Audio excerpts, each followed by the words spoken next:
أنت شمس أنت بدر أنت نور فوق نوري أنت إكسير وعالي أنت مصباح الصدور يا حبيبي يا رسول الله يا نبي سلام عليك.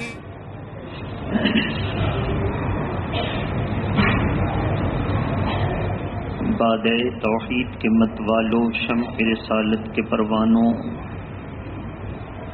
غوث و خواجہ و رضا کے دیوانوں، السلام علیکم ورحمۃ اللہ وبرکاتہ. الحمد للہ رب العالمین والعاقبۃ للمتقین والصلاة والسلام على رسوله النبي الأمين المتين الكريم وعلى آله الطيبين الطاهرين وأصحابه أجمعين أما بعد فأعوذ بالله من الشيطان الرجيم بسم الله الرحمن الرحيم قد أفلح من تزكى وذكر اسم ربه صلى. صدق الله العلي العظيم وبلغنا رسوله النبي الأمين المتين الكريم.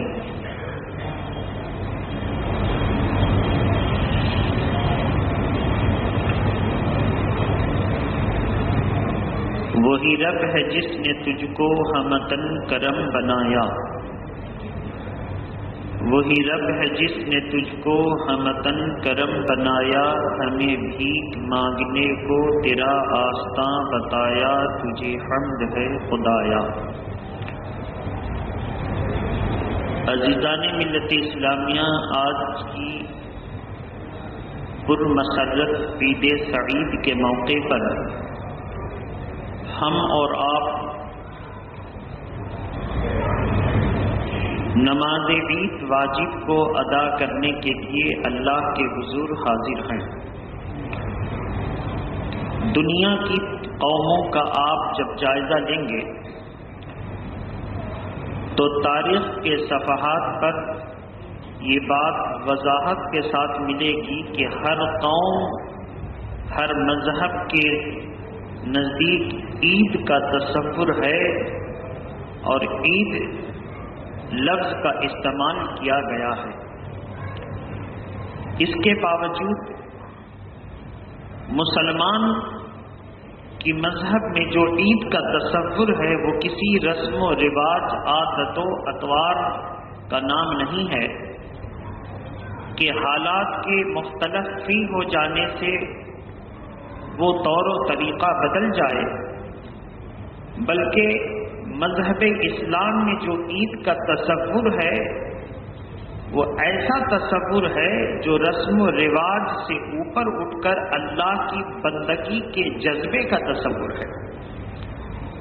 اور جب اللہ نے قرآن مجید پارہ نمبر 27 میں ارشاد فرما دیا وما خلقت الجن والانس الا ليعبدون، ترجمہ ہم نے جنوں اور انسانوں کو اپنی عبادت کے لیے پیدا کیا، تو یہ عبد و معبود کے درمیان عبادت کا تصور انسان جب پیدا ہوتا ہے تب سے شروع ہوتا ہے، اور جب موت آتی ہے تب تک یہ تصور روز بروز ترقی پاتا ہوا اپنی جولانیت کے ساتھ موجود ہوتا ہے. الغرض عید کا تصور قرآن مجید میں آپ جب دیکھیں تو حضرت عیسیٰ علیہ السلام کے واقعہ میں یہ تصور مل جائے گا جو پارہ نمبر 7 سورہ مائدہ کا آخری صفحہ.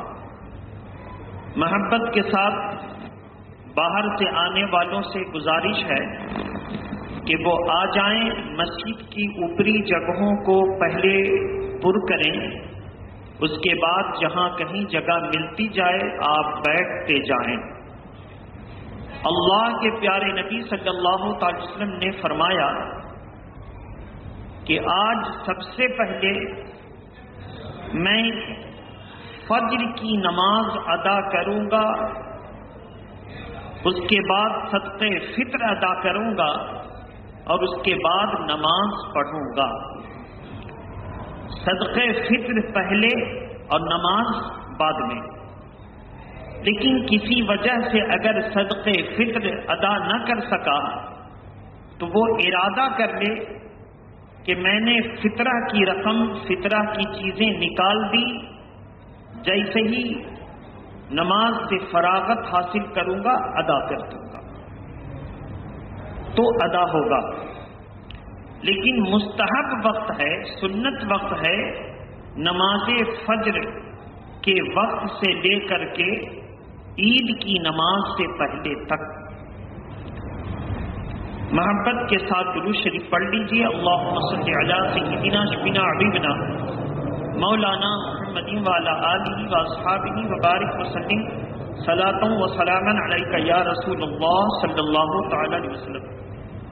اے جاوید، بہرحال عید کے تصور کے تعلق سے قرآن کا جو ارشاد ہے، حضرت عیسیٰ علیہ السلام دعا کرتے ہیں اللہم ربنا انزل علینا مائدۃ من السماء تکون لنا عیدا لاولنا وآخرنا۔ اے اللہ، ہم پر آسمان سے خوان نعمت اتار کہ وہ دن ہمارے اگلوں اور پچھلوں کے لیے عید کا دن ہو۔ تو مذہب عیسوی میں آسمان سے دسترخوان اترے تو وہ دن عید کا دن قرار دیا جائے۔ اللہ تبارک تعالیٰ نے تو اسلام والوں کو ایک مکمل مہینہ رمضان کا عطا فرمایا اور فرمایا اگر میری امت پر اللہ کو عذاب کرنا مقصود ہوتا تو رمضان کا مہینہ عطا نہ کرتا، لیکن اللہ چاہتا ہے کہ بخشش فرمائے تو اس نے رمضان کا مہینہ عطا فرمایا۔ اور پھر فرمایا کہ رمضان کے مہینے میں چند خصوصیتیں عطا فرمائیں۔ رمضان کے مہینے کی خصوصیت میں ایک بڑی خاصیت تو یہ کہ اللہ تبارک تعالی ہر دن اور رات دو روایت، ایک روایت میں 10 لاکھ اور ایک روایت میں 6 لاکھ، ہر دن اور رات کو 10 لاکھ ایسے لوگ جو گناہ کی وجہ سے عذاب کے مستحق ہیں مگر ہیں مسلمان، اللہ تعالیٰ ان لوگوں کو جہنم کے آگ اور سزا سے نجات عطا فرما دیتا ہے، 10 لاکھ دن میں 10 لاکھ رات میں۔ پھر دوسری خصوصیت یہ کہ جب رمضان کا آخری دن آتا ہے تو اللہ تبارک تعالیٰ پورے مہینے میں جتنے لوگوں کو نجات عطا فرمائی اتنا اور آزاد کر دیتا ہے۔ اور پھر فرماتا ہے کہ تیسری خصوصیت میں یہ بیان فرمایا کہ اور روزہ دار کے منہ کی وہ بو جو ہم لوگوں کو پسند نہیں، معدہ میں جب بھوک لگی ہو اور پیٹ سے جو سانس کی بدبو آتی ہو وہ کسی کو پسند نہیں، لیکن اللہ تبارک تعالیٰ فرماتا ہے وہ روزہ میرے لیے ہے تو اس کے بھوکے معدے کی جو بو ہے وہ اللہ کے نزدیک مشک سے زیادہ پسند ہے۔ یہ صرف اس کی حوصلہ افزائی، عزت افزائی کے لیے اور اس کی فضیلت کے لیے کہ اس امت کی فضیلت اتنی بڑی۔ اور پھر فرمایا اور اس کی خاصیتوں میں سے رمضان میں خاصیت یہ دی گئی کہ افطار کے وقت جب وہ بیٹھتا افطار کرنے کے لیے تو جو خوشی ہوتی اندہ افطارے و اندہ لقاء رب، رب کے وقت رب سے ملاقات کے وقت جو خوشی حاصل ہوگی وہ افطار والا دیکھے گا۔ مطلب یہ ہے کہ جب ایک روزہ دار افطار کی تمام اشیاء کو سامنے رکھ کر کے بیٹھتا ہے اور انتظار کرتا ہے کہ سورج کب غروب ہو، اذان کب ہو، اس کا انتظار نہیں، یہ ہم لوگ غلط فہمی میں ہیں۔ سورج کب غروب ہو، اس لیے کہ اسلام کا قانون کسی ایک علاقے کو دیکھ کر نہیں بنتا، وہ عالمی قانون ہے۔ سورج کب ڈوبے اس کا انتظار مسلمان کرتا ہے، کیونکہ بعض علاقوں میں ایسا بھی ہے کہ سورج ڈوبنے کا جب اطمینان ہو جاتا ہے تو افطار کا اعلان ہوتا ہے، چاہے پٹاخہ چھوڑ کر ہو، توپ چھوڑ کر ہو، کسی ذریعے سے اعلان ہوتا ہے، اور 10 منٹ کے بعد یا 7 منٹ کے بعد اذان ہوتی ہے۔ جیسے اجمیر شریف میں جیسے ہی افطار کا وقت ہوا تو پٹاخہ کے ذریعے اطلاع دے دی جاتی ہے افطار کریں، اور وہ پٹاخہ تارا گڑھ پہاڑ پر ایک دیوار کے احاطے میں اس کو پھوڑا جاتا ہے، اور اس کی آواز پہاڑ کی چٹانوں سے ٹکرا کر ایسی ہوتی ہے جیسے چھوٹا موٹا توپ چلایا گیا، اس کا گولا نکلا، توپ چلی اور اس کا گولا نکلا، اور پورے اجمیر شریف میں گونجتی ہے آواز۔ اس کے بعد افطار لوگ کرتے ہیں، 7 منٹ یا 10 منٹ کے بعد اذان ہوتی ہے۔ تو اس وقت جو مسلمانوں کو خوشی ہوتی ہے، اللہ تبارک تعالیٰ فرماتا ہے یہ خوشی رمضان کی خاصیتوں میں سے ہے۔ اس وقت تمہارا کیا حال ہوگا جب روزہ دار اب خوش ہے، تب اس کا رب خوش ہوگا، اور جب دونوں خوش ہوں گے اور ملاقات ہوں گے تو اس ملاقات کی شان کیا ہوگی۔ یہ بندہ بھی خوش ہے اور اس کا پروردگار عالم بھی خوش ہے، اور جب دونوں خوش ہوں گے تو اس کی شان کیا ہوگی۔ تو میرے محترم بزرگوں اور دوستوں، اللہ کے پیارے نبی صلی اللہ تعالی علیہ وسلم نے فرمایا، لہذا اور مہینے تم اپنے پروردگار عالم کی بارگاہ میں آتے ہو، لیکن یہ مقدس مہینہ وہ کہ جس رمضان کو اللہ نے دیا وہ تمہارے پاس آ رہا ہے، وہ مہینہ تمہارے پاس آ رہا ہے تمہاری بخشش کے لیے، اور اس رات کو اللہ نے شب قدر سے مزین فرمایا، اور اس میں 5 شب قدر عطا فرمائی۔ کسی نے بزرگ سے پوچھا کہ حضور شب قدر کس کو کہتے ہیں؟ فرمایا اگر تجھے قدر ہے تو مرتبہ جانتا ہے، اگر تجھے قدر ہے تو ہر شب شب قدر ہے، اگر تجھے قدر ہے۔ کیوں ایسا؟ کیونکہ ہر شب کے آخری حصے میں سحری کے وقت اللہ کی رحمت نزول اجلال فرماتی ہے آسمان دنیا پر۔ اس وقت وہ اپنے بندوں کو رحمت پکار کر کے کہتی ہے کوئی جو مجھ سے جو مانگے میں عطا کر دوں، دنیا مانگے دنیا دے دوں، اور آخرت مانگے تو میں اس کی آخرت کو سنوار دوں۔ اگر تجھے قدر ہے تو ہر شب شب قدر ہے۔ الغمس، یہ مقدس مہینہ آیا اور ہم سب سے رخصت ہو گیا۔ اس مہینے میں ہماری تربیت کی گئی، جس طرح محکمہ فوج میں فوجیوں کی تربیت کی جاتی ہے، بے وقت جگا دینا، بے وقت بیدار کر دینا، بے وقت سلانا، بے وقت دوڑانا۔ ہم سمجھتے ہیں صبح کے وقت میدان میں دوڑنے کا ٹائم ہے، لیکن ٹریننگ کے درمیان فوجیوں کو 3 بجے رات کے آخری حصے میں دوڑایا جاتا ہے، جب چاہا سلایا گیا، جب چاہا اٹھایا گیا، تربیت دی گئی، اور جب تربیت دے دی گئی اسی تربیت کے مطابق وہ پوری زندگی جب تک وہ ڈیوٹی پر رہتا ہے کام کرتا ہے، بلا تشبیہ و تمثیل۔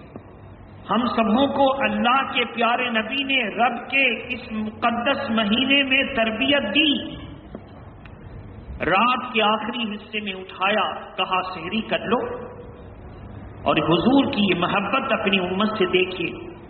اللہ تبارک تعالیٰ نے فرمایا کہ تم روزہ رکھو کب تک؟ صبح صادق سے لے کر غروب آفتاب تک۔ اب یہ 14 گھنٹے کا روزہ تقریباً گزرا، اتنے لمبے عرصے کا روزہ ہمارے اور آپ کے پیارے نبی نے ہم سبوں پر کیا کرم فرمایا؟ کہا کہ اتنی لمبی مدت تک تم روزہ رکھو گے، آؤ تم اپنے نبی کی اتباع کرو اور رات کے آخری حصے میں سحری کر لو۔ ایک مسلمان رات کے آخری حصے میں اٹھتا ہے، وہ سحری کرتا ہے، ایک لقمہ کچھ کھانا، ایک گھونٹ پانی، کم از کم۔ ویسے سنت طریقہ کیا ہے؟ پانی جب پئیں تو بسم اللہ پڑھ کر کے پئیں، 3 سانس میں پینا مکمل کریں اور چوس چوس کر کے پئیں اور بیٹھ کر کے پئیں۔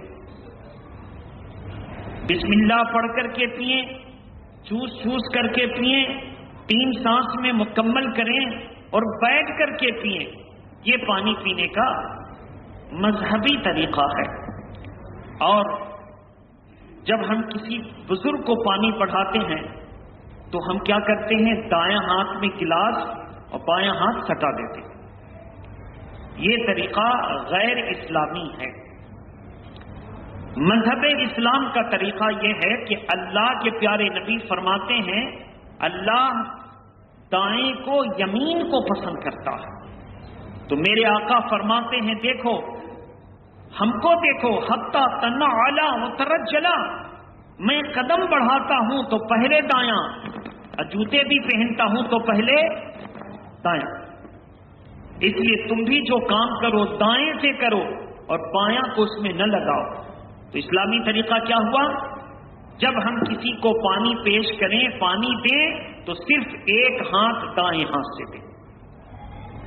بہت سے لوگ اپنے گھر میں برکت کے لیے اگربتی جلاتے ہیں، خوشبو پسند ہے، فرشتے کو بھی پسند ہے، اللہ کو بھی پسند ہے، حضور کو بھی پسند، تو اگربتی کو دونوں ہاتھ سے ایسے کر کے لگاتے ہیں، ایک ہاتھ سے لگائیے۔ اسلام دائیں کو پسند کرتا ہے اور ہر کام اس کا دایاں۔ جب ہم خود پانی پئیں تو دایاں ہاتھ چونکہ کھانے کی وجہ سے آلودہ ہوتا ہے، جھوٹا ہوتا ہے، تو ہم کیا کرتے ہیں؟ بائیں ہاتھ کا سہارا لیتے ہیں۔ اسی لیے تو کہا گیا کہ 3 انگلی سے کھاؤ، کہ جب پانی کا پیالہ اور گلاس اٹھاؤ تو وہ گلاس اور پیالہ کھانے کی آلائش سے آلودہ نہ ہو، اور پانی بھی پیو تو دائیں ہاتھ سے پیو، بائیں ہاتھ کو نہ سٹاؤ، دائیں ہاتھ کا استعمال کرو، اور انگلیوں کو چاٹ چاٹ کر کے کھاؤ، کیونکہ اس میں اللہ کی طرف سے کچھ ایسے مادے ہوتے ہیں جو آدمی کے ہضم کو مضبوط کرتا ہے۔ بہرحال تو الغرض اللہ کے پیارے نبی صلی اللہ تعالی علیہ وسلم نے فرمایا ایک لقمہ کھانا پانی یہ اس کے لیے برکت کا سبب بنتا ہے۔ کیوں؟ جب حضور نے فرما دیا برکت کا سبب، تو ایک آدمی کی تشفی ہوتی ہے، جب تک 4 روٹی نہیں کھائے گا تشفی نہیں ہوتی، 2 والوں کو 2 نہیں کھائے گا اطمینان نہیں ہوگا، اور 8 والوں کو جب تک 8 نہیں کھائے گا پیٹ نہیں بھرتا نظر آ رہا۔ لیکن فرمایا ایک گھونٹ اور ایک لقمہ، اللہ کے پیارے نبی نے جب فرما دیا اور صحابہ نے اس پر عمل کیا، کہا کہ عادت کے مطابق کی جتنی خوراک تھی، لیکن جب سحری کے وقت ایک گھونٹ پانی پیا اور ایک لقمہ کھانا کھایا تو حضور نے فرمایا برکت، تو اس کی ایسی برکت ہوئی کہ پورے دن جو ہے پیاس نہ لگی اور بھوک کی خواہش نہ ہوئی، پورے دن یہ برکت۔ مگر آپ کو بھی اپنا ذہن اسلام کے مطابق بنانا ہوگا۔ اگر کھانے پینے کی طرف توجہ لے جائیں تو اشتہا ہوگی، خواہش ہوگی، توجہ ہی نہ لے جائیں۔ اور دیکھیں، ایک مسلمان جب کسی مریض کے سامنے بیٹھتا ہے اور ہے روزہ دار اور مریض ہے، اس کو دوا کی ضرورت ہے، کھانے کی ضرورت ہے، مریض اگر کھا رہا ہے اور مسلمان بیٹھا ہے اور روزے دار ہے اور اس کو کھلا رہا ہے تو فرشتے اس کے اوپر رحمت کی دعا کرتے ہیں کہ مولا یہ خود روزہ دار ہے اور مریض کو کھلا رہا ہے، صبر کی انتہا ہے، چاہتا تو یہ بھی کھا لیتا، کس کا خوف ہے؟ تیرا خوف۔ تو فرشتے اس کے لیے دعا کرتے ہیں۔ اللہ تبارک تعالیٰ فرماتا ہے میرے فرشتوں اس کے لیے دعا کرو کہ تمہاری دعا مستجاب ہے۔ جب کوئی فرشتے کی دعا پا لیتا ہے تو دنیا میں بھی کامیاب ہوتا ہے، آخرت میں بھی کامیاب ہوتا ہے۔ بہت سے لوگ، کوئی آدمی روزہ ہے اور کوئی روزہ نہیں ہے، تو جو روزہ نہیں ہے اگر اس کے ساتھ کوئی مجبوری ہے، مثلا وہ مسافر ہے، مثلا وہ بچے والی ماں ہے کہ روزہ رکھے تو بچے کے دودھ پر اثر پڑ جائے، مثلا وہ حاملہ عورت ہے کہ اگر روزہ رکھے تو بچے پر اثر پڑ جائے، مثلا وہ حائضہ ہے، نفسا ہے، تو ایسی صورت میں اس کا کھانا پینا روزہ دار کے سامنے کیا حکم ہے کہ حتی الوسع بچ کر کھائے۔ لیکن ایک ہی گھر ہے، کمرہ ایک ہی ہے، بچ کر کھانے کی کوئی صورت نہیں ہے اور روزے دار کے سامنے بچنا ہی چاہ رہا تھا لیکن جو روزے دار کی نظر پڑ گئی تو ایسا نہیں ہے ڈانٹ ٹپٹ کیا جائے کہ ہم روزے سے ہیں تو بیٹھ کر کھا رہی ہے یا بیٹھ کر کھا رہا ہے، نہیں، بلکہ ہم روزے سے ہیں تو کسی پر احسان نہیں ہے، بلکہ ہم روزہ ہیں تو اللہ کے لیے ہیں۔ اور جب یہ تصور کر لیتا ہے کھاؤ پیو تم کو اجازت ہے شریعت میں اور اس طرح کر لیتا ہے تو اللہ کی رحمت جھوم جاتی ہے اور اس روزے دار کی وہ بخشش فرما دیتا ہے۔ اسلام کتنا اچھا مذہب ہے۔ اس لیے میرے محترم بزرگ اور دوستو، یہ رمضان کا مہینہ بہت ساری رحمتوں کو لے کر آیا اور یہ مہینہ رخصت ہو گیا۔ اب عید کے دن آئی، عید کے لیے اللہ کے پیارے نبی نے فرمایا جب رمضان کا مقدس مہینہ گزر جاتا ہے تو جو رات آتی ہے اس کو کہتے ہیں لیلۃ الجائزہ، انعام والی رات، یعنی اس رات کو اللہ تعالیٰ اپنے بندوں کو انعام بانٹتا ہے۔ اور یہ جو دن آ گیا یہ انعام والا دن، تو حضور فرماتے ہیں کہ سب سے پہلے میں نماز عید ادا کروں گا۔ اور نماز عید کے لیے صحابہ اکرام سیدنا عمر فاروق اعظم کی روایت ملتی ہے، ان سے مروی ہے کہ وہ فجر کی نماز سے پہلے عید کی تیاری کر لیتے، فجر کی نماز سے پہلے غسل کر لیتے، مسواک کر لیتے، انگوٹھی دھل کر کے پھر دوبارہ پہن لیتے، کپڑے پہنتے، خوشبو لگاتے اور فجر کی نماز کے لیے مسجد میں جاتے اور نماز پڑھ کر کے بیٹھے رہتے۔ جب سورج کچھ بلند ہو جاتا وہاں سے اٹھتے اور نماز عید کے لیے تشریف لے جاتے۔ تو صحابہ اکرام عید کی نماز کا وہ شوق رکھتے تھے کہ فجر کی نماز میں تیاری کر لیتے تھے اور اس کے بعد عید کی نماز کے لیے۔ اللہ کے پیارے نبی سے بھی ایسا ہی ہے کہ بعض اوقات میرے آقا نے فجر کی نماز میں ہی تیاری کر دی، اور چونکہ 2 ہجری میں عید کی نماز کا حکم آیا اور روزے کا حکم آیا اور حضور کا وصال ہوا 11 ہجری میں، تو تقریباً 9 سال جو آئے وہ حضور کے رمضان ملے۔ 9 سال میں 7 سال 29 کا رمضان ہوا اور 2 سال 30 کے ملے، میں نے 29 کے رمضان کی تعداد زیادہ اور 30 کی کم۔ بہرحال تو اللہ کے پیارے نبی نے فرمایا اب عید کی نماز کے لیے سنت طریقہ کیا ہے؟ حکم ہے کہ ایک راستے سے آئیں اور دوسرے راستے سے جائیں۔ کیوں؟ وجہ یہ تاکہ غربا اور مسکین سے زیادہ ملاقات ہو، لوگوں کی حال و احوال زیادہ سے زیادہ پوچھیں اور ان کی ضرورت کو پوری کر دیں۔ نمبر 2، تکبیر کہتے ہوئے آئیں اور تکبیر کہتے ہوئے جائیں تاکہ آپ کے لیے نماز کا آنا اور نماز ادا کر کے جانا اس کے لیے گواہ بن جائے زمین اور وہ علاقے، اور کل قیامت کے دن گواہی دیں کہ مولا یہ پیر سے چل کر کے گیا تو تیری عبادت کے لیے گیا اور تیری عبادت کر کے واپس آیا، گواہی دیں۔ اور اس کے بعد میرے محترم بزرگوں دوستوں، بزرگان دین کا یہ طریقہ رہا کہ جو غریب مل جاتا، مسکین مل جاتا، بہت سے غریب ضرورت مند ایسے ہیں جو شرم و حیا سے بولنا چاہتے ہیں لیکن بول نہیں پاتے، میرا اپنا دیکھا ہوا، ہمت کر کے بلوانے کی کوشش کرتا ہوں، رونے لگتے ہیں، کہا کوئی انتظام نہیں، شوہر بیمار، کام نہیں چلتا ہے، کیا کریں کس سے کہیں، کہا نہیں جاتا۔ ایسے لوگوں کو آپ تلاشیں اور تلاش کے ان کی ضرورت کو پوری کریں کہ ایسے لوگ ٹوٹے دل کے ہوتے ہیں، اور اللہ کی رحمت ٹوٹے دل کے قریب ہوتی ہے۔